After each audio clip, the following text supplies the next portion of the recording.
राज्य में आज 5 जीवन नहीं कोरोना। गंजाम, पुरी, कंधमाल, बालेश्वर, मालकानगिरी जिलूर जड़े लेखाएं कोरोना जीवन हराई। आज 5 मृत्यु को मिसाई राज्य में मोट मृत्यु संख्या 168 को वृद्धि पाई। मालकानगिरी मृतक जड़े 62 वर्ष वयस्क महिला, से हाइपरटेंशन में पीड़ित थे। गंजाम मृतकों वयस 60 वर्ष महिला, से डायबिटीज और हाइपरटेंशन में पीड़ित थे। कंधमाल मृतक पुरुष जनक लिवर समस्या, जंडिस और हेपाटिक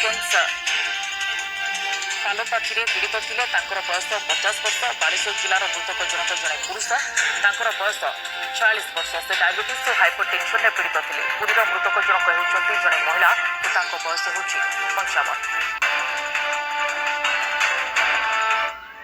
सेपरि राज्य में आज 1068 नुआ आक्रांत चिन्हट होती। 28 जिलूर 1068 आक्रांत चिन्हट होती। गंजाम जिलूर पुणी थे सर्वाधिक 245 आक्रांत चिन्हट होती। खोर्धारू 194 और सुंदरगढ़ 112 आक्रांत चिन्हट होती। गजपति 88 और कोरापुट 66 आक्रांत चिन्हट होती। कटक 61, नयगढ़ और बालेश्वर 29 लेखाएं चिन्हट होता बेले बलांगीर 26, रायगड़ा 24, संबलपुर 21 जन चिन्हट होती। नवरंगपुर 26, अनुगुल और मयूरभंज 20 लेखाएं पॉजिटिव बाहरी। कलाहांडी 19, पुरी 16, झारसुगुड़ा 12, जाजपुर 12, नुआपड़ा और कंधमाल 11 लेखाएं चिन्हट होती। केन्द्रापड़ा 8, बरगढ़ 5, भद्रक 4 चिन्हट होती। सुवर्णपुर और देवगढ़ 2 लेखाएं आक्रांत चिन्हट होती। आज बाहर 1068 मध्य क्वारंटाइन 662 रही बेले लोकाल केस रही 406।